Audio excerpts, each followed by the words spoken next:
Bonjour, bonsoir à tous, c'est Antoine alias Anubis pour une nouvelle vidéo d'après-match un peu particulière. Racing Club de Lens, AC Ajaccio, Road to Champions League. On y est, ça y est, historique, exceptionnel, extraordinaire.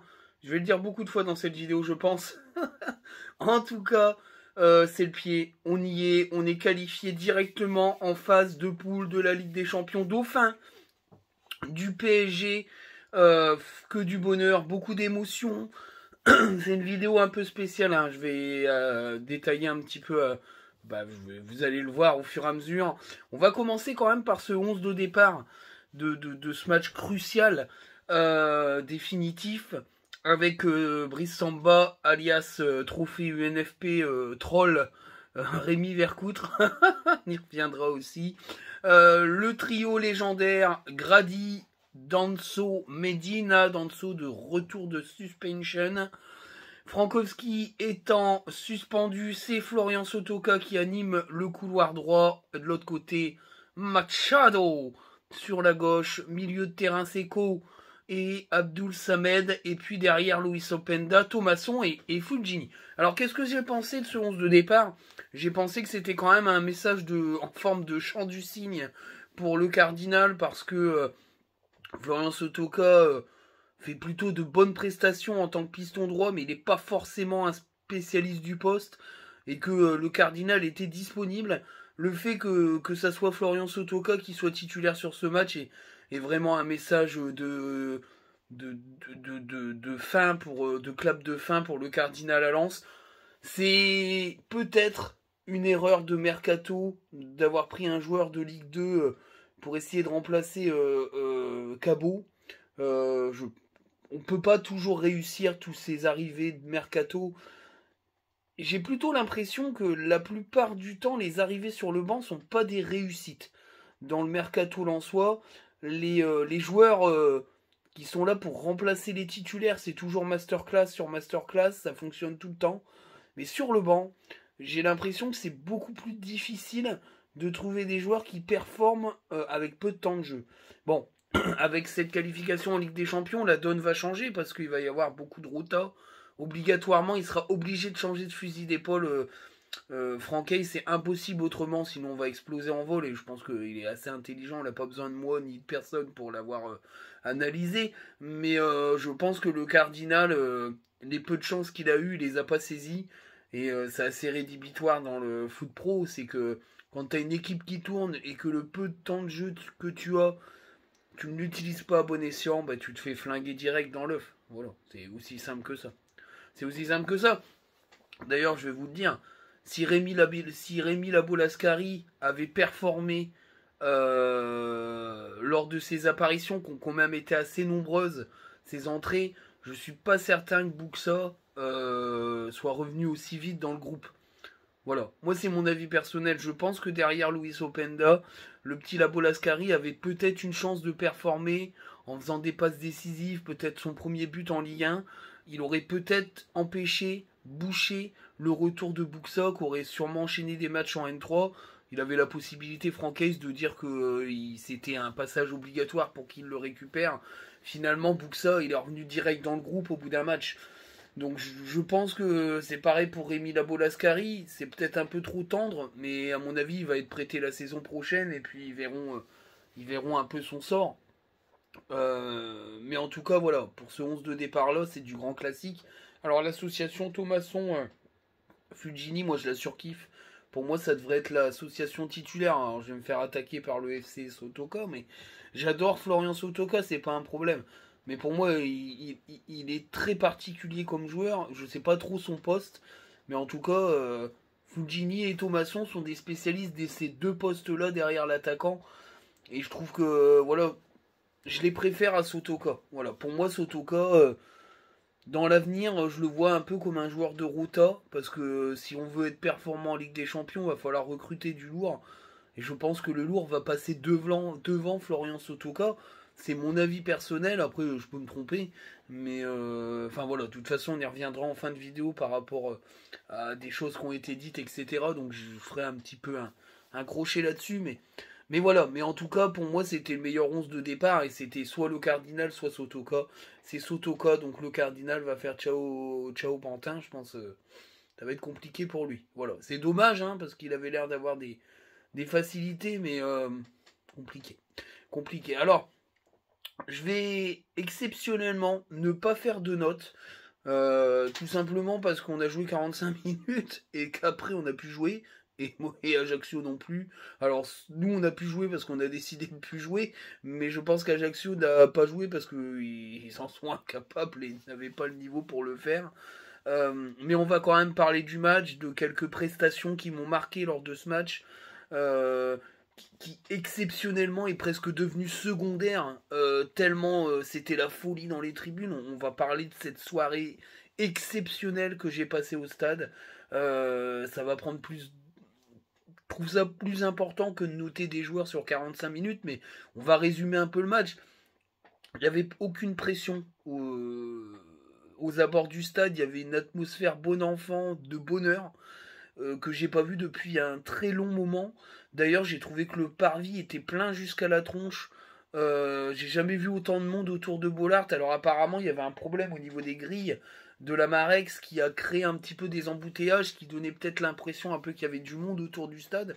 Mais même, je trouvais qu'il y avait beaucoup de gens et ils ont peut-être été ensuite au centre-ville dans les bars parce qu'il paraît que c'était le Dawa et que c'était blindé, les bars étaient pleins jusqu'à la gueule. Donc je pense qu'à mon avis, des gens sont venus s'imprégner de l'atmosphère de Bollaert, ne pouvant pas y aller, et puis ils sont repartis au centre-ville à aller mater le match dans les bars. Euh, Ce match-là, il démarre comme dans un rêve, parce que Ajaccio se fait marcher dessus, mais limite carpette. On les assomme d'entrée avec un premier but assez rapide, je trouve.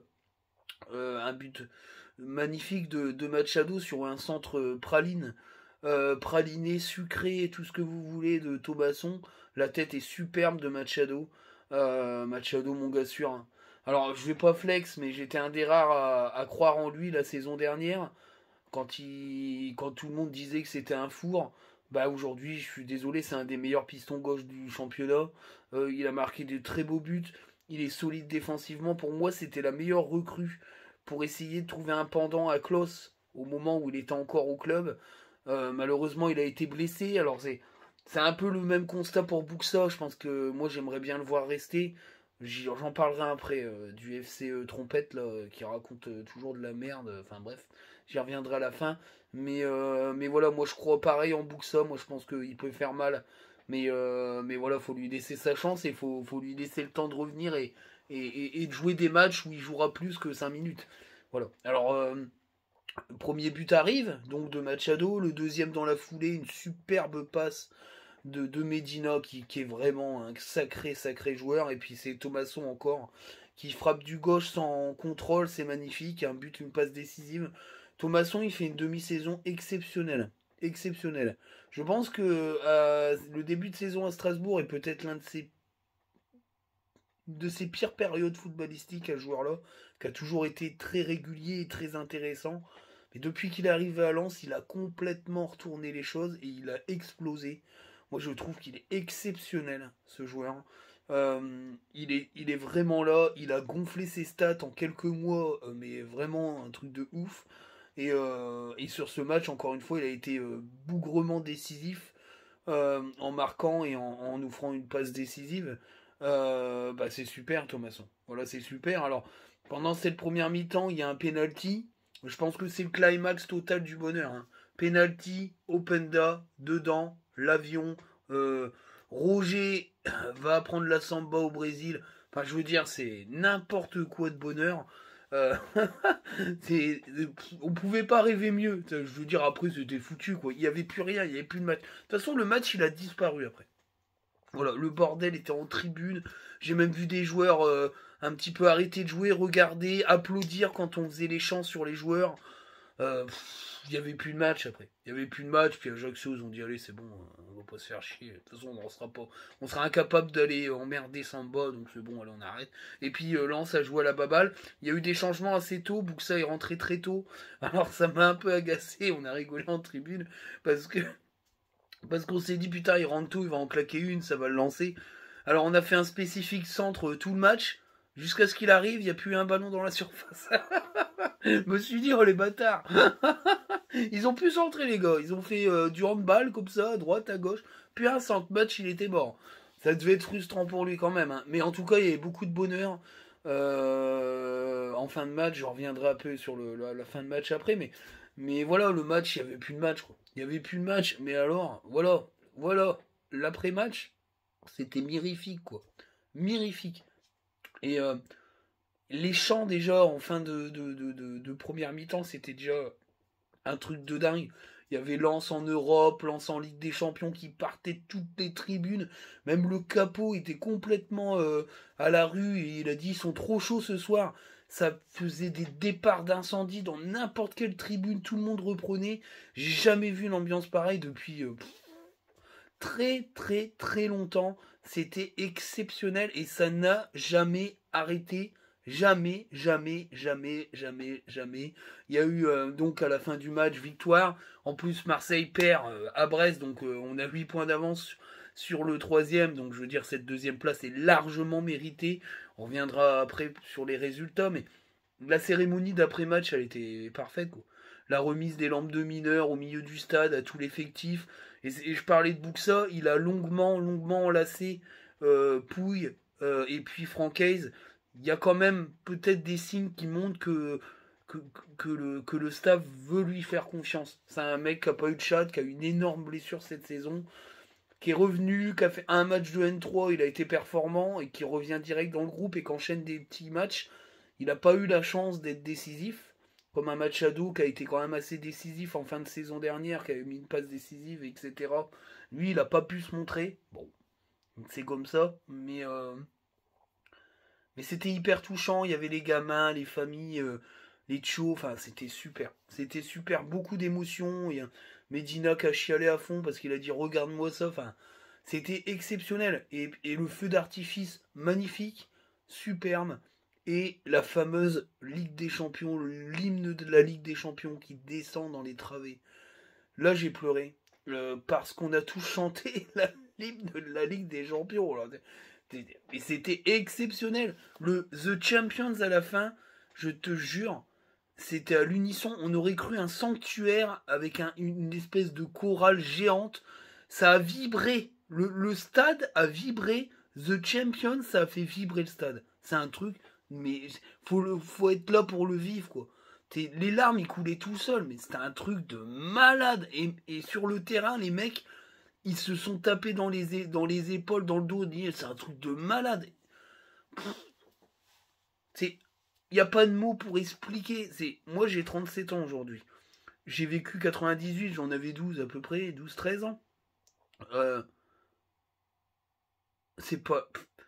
les souvenirs s'effacent un peu, mais il y avait une putain d'émotion. C'était mes premières grosses émotions de jeune supporter. J'ai pleuré en 98, puis j'ai pleuré 2 fois, puisqu'après on a été champion du monde, mais j'avais vécu une année exceptionnelle avec le sacre de Lens et puis la Coupe du Monde. Et puis, mais là c'est... Je veux dire, 1 heure après le match, le stade était encore plein. Plein. On est sorti dans les travées, c'était monstrueux. Dehors, la friterie sans ça a pris feu. Tellement c'était le dawa. D'ailleurs, petite anecdote, j'ai fait mon premier selfie. Alors, ça me fait rire, hein, parce que c'était vraiment... Ah bon, ok, vas-y. Donc, coucou à toi et coucou à ton papa, puisqu'il aime bien les vidéos apparemment. Donc, salut, il m'a pas donné ton prénom, rien. Donc, pour pas te faire de dédicace. Tu te reconnaîtras. Voilà, tu m'as vu en photo avec ton fils qui a enlevé ses lunettes. Comme ça, il sait que c'est lui. Et puis, il y a un poteau en bob qui est venu me voir et qui m'a dit faut continuer, j'adore ça. Ça me fait super plaisir. Après, je le fais beaucoup pour moi. Je vous avouerai que c'est un plaisir égoïste parce que j'ai toujours aimé ce type d'analyse de foot et tout. Et je me suis dit, je vais me faire plaisir à moi. Mais en fait, tu te rends compte, et c'est ça qui est exceptionnel avec les réseaux sociaux, tu te rends compte que tu donnes aussi des bonnes vibes aux gens.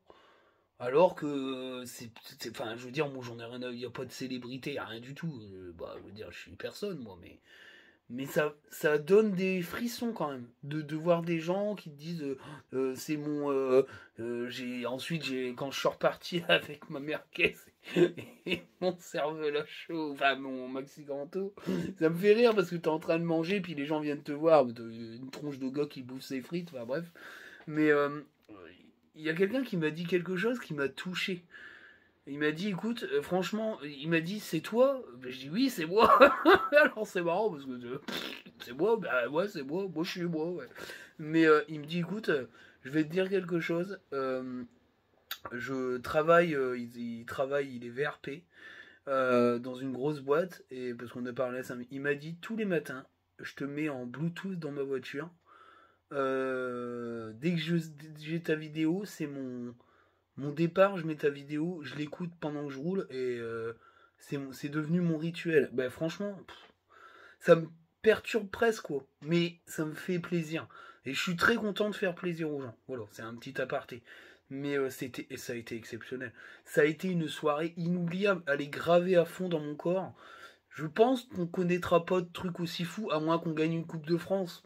Je l'espère. Je pense que pour tous les réalistes, un peu les pragmatiques du RC Lens, la Coupe de France c'est le Graal, parce que le championnat c'est mort, enfin je veux dire, tant que le PSG est sous pavillon qatari, on n'ira pas chercher le championnat de France, mais une Coupe de France, c'est tout à fait possible quand on voit Toulouse vient de la gagner. Je pense que ça serait une émotion magnifique, monstrueuse, et je pense que ça serait mérité, mais bon, on n'en est pas là. Mais, mais voilà, c'était génialissime. Et pour ceux qui n'y étaient pas, franchement, voilà, c'est malheureux pour vous parce que vous avez raté un truc génial, génialissime. Et enfin voilà, donc la conclusion c'est qu'on est dauphin, qu'on va aller en poule de Ligue des Champions directement. Alors on est le petit poussé de la compétition 2023-2024. On va tomber sur un groupe de Tarba ou alors les moins forts de chaque poule, de chaque chapeau. Mais les mecs sont motivés, hein. En interview ils ont dit on veut les gros, on veut les gros, on n'a peur de personne, c'est des cinglés. Mais au moins ça sent l'état d'esprit de vainqueur quoi. Ils sont pas là de dire on veut les petits pour être sûr de passer. Non, non, ils veulent fighter du gros parce qu'ils ont envie de ça. Donc, bah, vas-y, il n'y a pas de problème, banco, l'ami. Et puis voilà, Marseille a perdu. Alors, je vais un peu résumer le truc. Marseille perd comme une grosse merde à Brest. Rennes et Lille l'emportent et Rennes l'emporte face à Monaco. Monaco va se taper la place du con. Ça pue pour Monaco. Même si Rennes a un gros match à Brest, je crois, ou Lorient, je sais plus. Et puis Lille, je sais plus qui y joue, mais c'est chaud. Les deux matchs sont chauds, ou c'est Angers, je crois, je sais plus. Non, c'est Nantes-Angers, je dis des conneries. Lille a... Je sais pas c'est qui, ça franchement, j'en ai rien à foutre. Mais en tout cas, voilà. Si Lille et Rennes remportent leur match, ils seront qualifiés en Europe. Et Monaco aura la place du con, et je pense que ça va faire très mal à ce club qui gère ça comme de la merde. Hein. Mais Rennes, Lille, Marseille, l'OL, Monaco, je trouve qu'ils ont très mal géré cette saison. Je trouve qu'il y a beaucoup de manque de professionnalisme et de rigueur dans ces énormes clubs. Alors Rennes, je pense que c'est l'effet Genesio. Hein. Le problème de Genesio, c'est c'est pas un grand coach. Et que tu vires... Moi, je trouve que tu vires Julien. Je suis pas certain que même à Strasbourg où ils l'ont viré, enfin je veux dire Antonetti il fait de l'Antonetti quoi, c'est de la merde. Mais moi je trouvais que c'était pas un coach éclaté au sol Julien. Après c'est mon avis personnel hein, mais Genesio c'est une fausse bonne idée. Et puis ils ont perdu leur meilleur joueur. Ils ont perdu merde, ils ont perdu Terrier. Une fois que Terrier a disparu, Rennes a disparu, ils ont mis du temps à remonter. Puis quand tu prends Toko et Cambi, je suis désolé, mais même Cambi, il a fait quelques bonnes choses, mais pour moi, ils voulaient pas claquer des thunes pour acheter un attaquant titulaire parce qu'ils savaient qu'ils récupéreraient Terrier et qu'ils voulaient pas claquer de thunes dans un joueur qui aurait peut-être pas sa place dans l'effectif la saison prochaine. C'est un choix, ils ont pris des risques, mais en tout cas là pour l'instant ils sont cinquième ou quatrième, je sais plus un des deux. Mais je crois que c'est Lille qui doit être devant Rennes. Donc à mon avis, ils sont cinquième et Lille est quatrième. Donc Lille joue l'Europa League et puis Rennes joue la Conference League, je crois, hein, si je dis pas de conneries. Mais voilà, moi Je trouve que les 5 premiers ont de la gueule. Moi, je trouve que ça représente joliment le championnat de France. Parce qu'on mérite d'être deuxième, on a été très très bon. Et voilà, Paris, Lens, Marseille, Rennes, Lille, moi je trouve que ça a de la gueule. Ça a de la gueule d'un championnat, mais d'un championnat de France qui n'est pas un championnat de merde, comme disent beaucoup. Mais il faut que ces équipes-là respectent l'Europe et performent en Europe. Mais c'est très compliqué parce qu'il faut performer en Ligue 1, et la Ligue 1 c'est dur. Donc, mais voilà, il faut qu'on arrive à reperformer en Europe pour essayer de lancer une spirale positive. On essaiera d'y participer, on fera de notre mieux, hein, parce qu'on est bien sûr des novices en Ligue des Champions, ça fait 1 million d'années qu'on n'y a pas été, donc voilà, mais la projection c'est Auxerre. Bah, qu'est-ce que tu fais à Auxerre? Bah, tu respectes le foot, donc tu vas gagner là-bas, et puis tu fous Auxerre en Ligue 2. À moins que Nantes perde aussi en même temps, donc ça sera Nantes qui ira en Ligue 2. Mais, euh, mais voilà, faut y aller sérieusement, mais je pense que Francaise va peut-être récompenser les gars du banc. Moi j'aimerais bien voir Buxa pour Reba, même le Cardinal pourquoi pas, et puis, euh, et puis voilà, des petits jeunes peut-être qui rentreraient, qui goûteraient un match de Ligue 1. Tout est fait, mais tu peux avoir une équipe compétitive sans mettre tes énormes titulaires. Enfin, je sais pas, j'ai envie de voir ça. Et je ferai, si c'est ça, le 11 de départ, je pense que je ferai une notation parce que ça sera très intéressant de voir Buxa sur 90 minutes dans un système où il sera servi, etc. Donc on verra bien, on verra bien. Euh, J'y serai, enfin je serai devant l'écran, là-haut, à Bollard. Mais je pense pas que j'attendrai le retour des joueurs parce qu'il sera hyper tard. Et que je travaille le lendemain, ça va être très dur, je verrai bien, hein, j'aurai peut-être le cœur pour le faire, mais ça va être chaud. Mais en tout cas, je serai en Marek, ça fait 1 million d'années que je suis pas là en Marek non plus. Donc ça va être cool. Ça va être cool. Je pense qu'on va s'amuser. Voilà. Après, je sais pas s'il y a quelqu'un qui montera super choix, hein, ça m'étonnerait parce que je pense que les capots seront en déplacement. Mais après, est-ce qu'il va y avoir un capot délégué et puis qui va venir sous le perchoir faire la musique? On verra bien, je ne sais pas. Je ne sais pas. Voilà, ça fait déjà 22 minutes, hein, alors que j'ai pas donné de note, mais bon, je n'avais pas envie d'en donner sur ce match-là, était particulier. Alors les trophées UNFP ont eu lieu, Samba bien sûr, sans grand suspense a été élu meilleur gardien. Je rigole parce que je repense à son tweet, bonne soirée Rémi Vercoute, je trouve que c'est un troll très sympa. Parce que Rémi Vercoutre, enfin bref, il racontait de la merde avec Lopez. Il fait une bonne saison, Lopez, même je suis désolé, Brice Samba, il a encaissé moins de buts que Lopez et il a été plus décisif que Lopez. Même si Lopez a été très décisif et a empêché Lyon d'être encore plus bas dans le classement. Mais clairement, enfin, voilà, il y avait pas débat, donc le petit message, il est sympatoche. Moi, je trouve qu'il est marrant, mais bon. C'est là, moi, je trouve que ce type de message, ça fait partie du folklore du foot. Enfin, faut pas y voir de l'arrogance. C'est pas ça du tout. Surtout Brice Samba, j'ai pas l'impression que ça soit ce type-là. Et puis 4 Lensois dans le 11 de l'année, logique. Pour moi, logique. Openda, Danso, Samba et Seko. Et puis bien sûr, on va finir par le plus beau. Hein. Mais le plus logique aussi, Franck Hayes, meilleur entraîneur. Il n'est pas passé loin les 2 dernières années, si je dis pas de conneries. Parce qu'il était dans les nominés, il n'était pas passé loin, et cette fois-ci il l'est. Alors, bien sûr, il y a eu sa déclat, un peu plusieurs déclarations. Au moment où je fais ma vidéo, donc du coup j'ai pas l'œil sur les réseaux, parce qu'à chaque fois il y a une nouvelle déclat qui sort. Et voilà, il a, on va dire en résumé, il a dit que il allait prendre rendez-vous avec la direction pour faire le point, que tout était réuni ou presque, mais que fallait que tout soit réuni. Voilà les mots pour que l'aventure continue. Ça a clairement jeté un énorme froid dans la commu. Le FC Tremblote s'est mis en branle-bas de combat. Je vous arrête tout de suite. Hein. C'est de la com de directeur général qui a du succès et qui est demandé.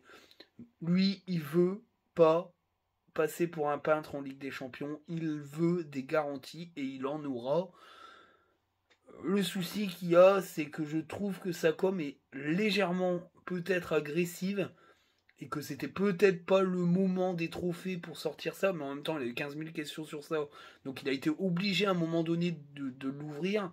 c'est du Ace dans le texte, parce que c'est un malin, et voilà, ça veut pas dire qu'il va partir, ça veut juste dire qu'il met un coup de pression, parce que la réalité des choses, et c'est pour ça que je rebondis sur le FC Trompette, hein, parce que alors, j'en ai entendu un FC Trompette, il aurait fait mieux, des fois il faut mieux qu'ils aillent coucher que de raconter des conneries. Je veux dire, Buxa il est déjà parti, on sait déjà qui va s'en aller pour quel chèque, il y a déjà le remplaçant, il est déjà là d'en dessous s'il s'en va. Voilà. Bref. Ça, et puis machin, ou les Ségoun qui ressortent de je sais pas d'où, alors que c'était une page Twitter obscure qui avait sorti l'info. Tous les tweetos africains, machin, c'est toujours de la merde qui sort. Ils nous en sortent tous les gens, il n'y en a pas un qui arrive au club. Donc, c'est parti. Là, le FC Trompette, il est parti en live. Alors, Bouxan, on sait pas qui va partir. On sait que ça va partir. Et c'est pour ça qu'il fait cette phrase-là, Francaise. Il sait que le club est déficitaire. Il sait qu'il y aura des ventes. La pression qu'il met à la direction, c'est d'une. S'il y a des ventes, faut recruter au moins aussi fort. S'il y a des ventes, il y en aura, mais pas 15 000. Je veux pas perdre tout mon effectif parce que j'y tiens. C'est ça, en fait, la pression qu'il met. C'est vous allez vendre, mais vous vendez pas 4000 personnes, et si vous vendez pour 60-70 millions d'euros, faut que ça reparte dans le circuit mercato pour recruter du lourd, et je veux être compétitif en Coupe d'Europe. Voilà ce qu'il dit, et ça c'est très important. Et c'est une mise en pression de sa direction.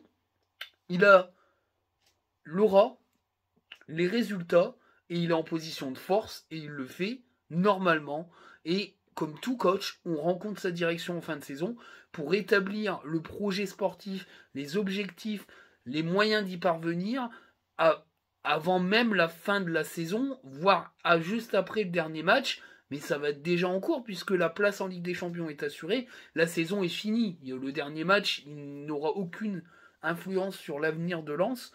Lens est déjà en Ligue des Champions. Les tractations commencent. La direction va aller voir tous les joueurs et ils vont dire voilà, il y a tant de départ, après c'est finito. Voilà. Mais le club est pas fou, les propositions sont déjà arrivées sur la table avec des gros chiffres.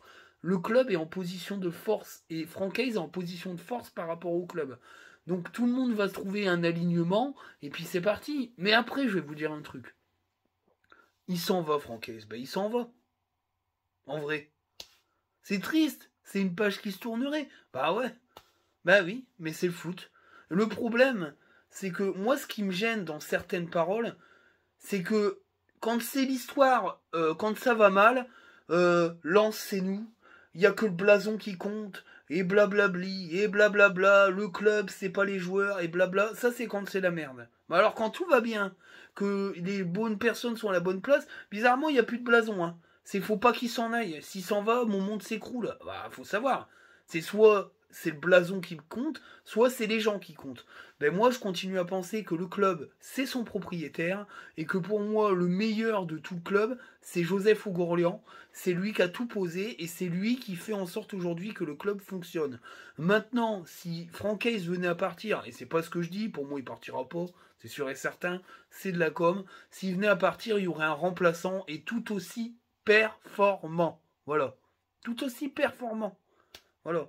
Quand je vois les tweets qu'il y a eu sur sur Montagnier, alors qu'il fait 2 saisons plus qu'honorables. Si on monte en Ligue 1, c'est grâce à Montagnier à 90%, et puis Francaise finit le travail. Heureusement. Mais quand je vois certains tweets qui limite disent que Montagnier c'est une grosse merde.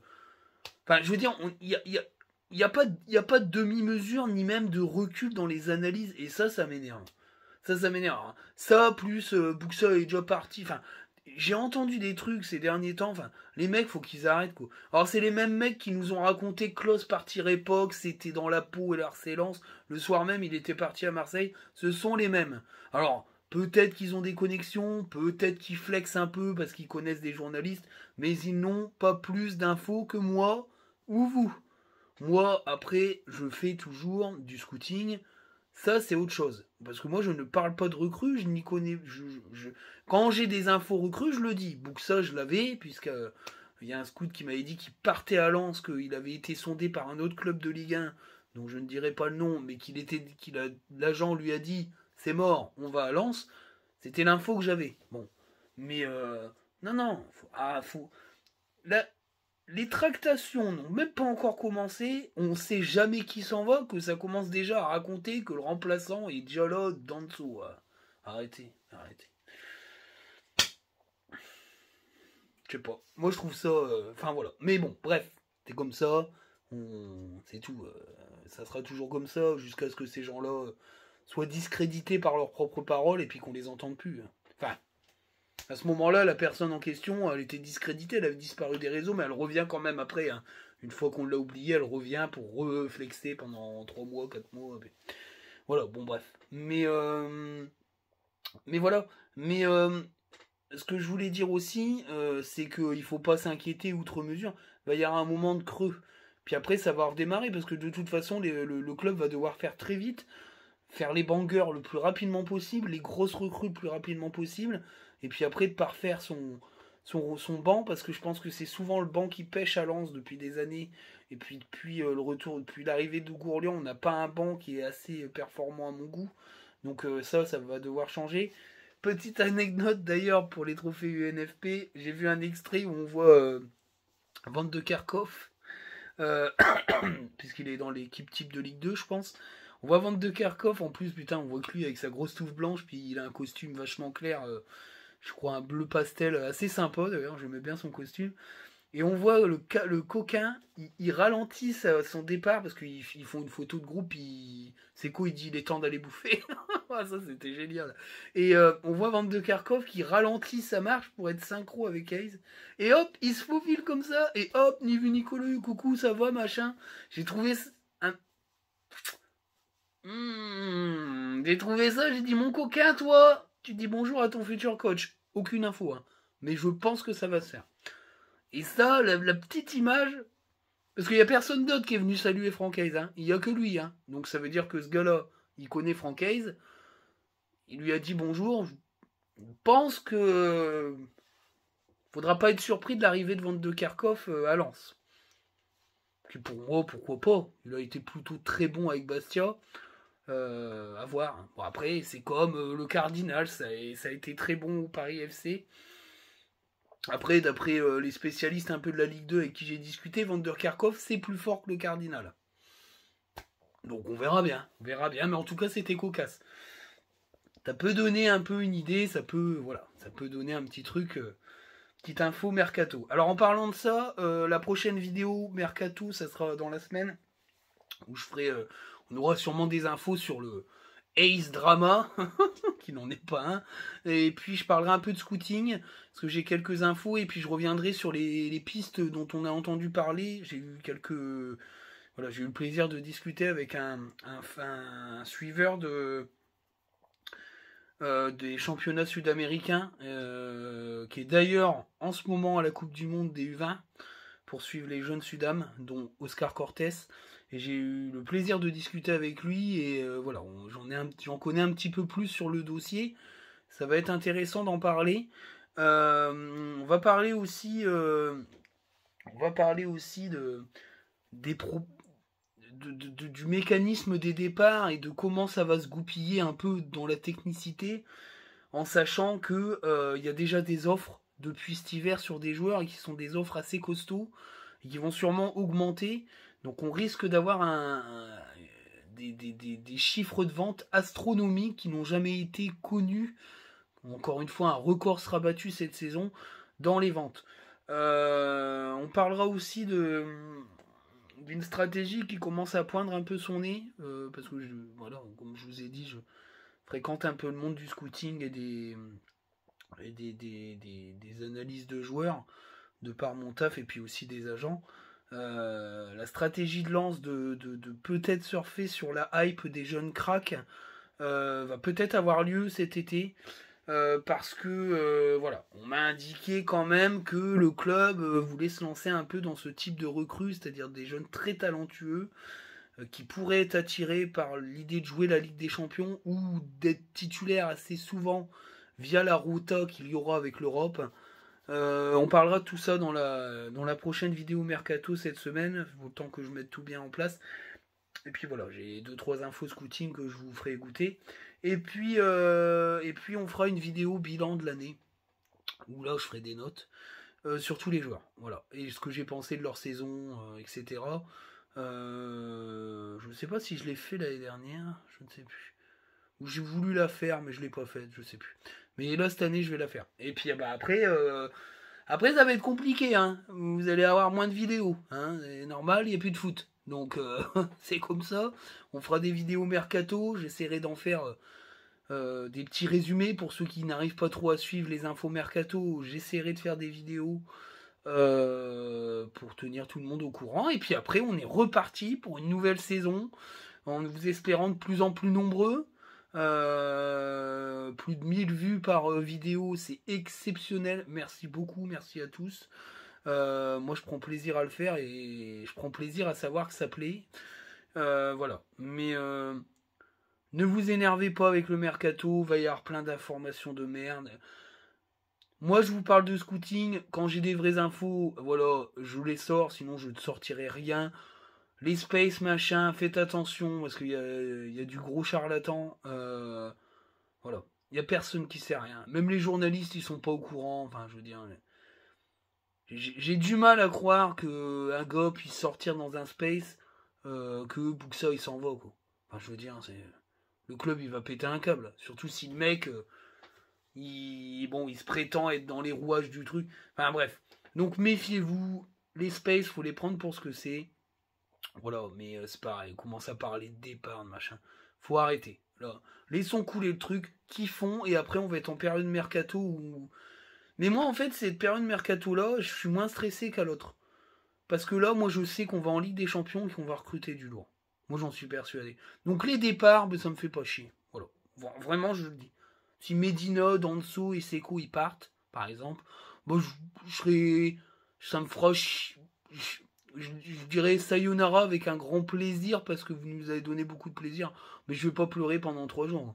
Parce que vu ce que le club a comme ambition et vu le type de profil que le club recherche, c'est-à-dire des joueurs avec de l'expérience européenne et capables de surperformer en championnat et en Coupe d'Europe. Pas sûr qu'on pleure après Medina, Danso et compagnie. C'est mon avis. Même si on sera triste qu'il s'en aille. Hein. Je suis pas en train de dire que je suis content qu'il partirait. Je dis juste que je ne serai pas si triste que ça parce que j'ai hâte de voir ce qui va arriver. Voilà. Sur ce, j'espère que la vidéo va vous plaire. Ciao. Salut.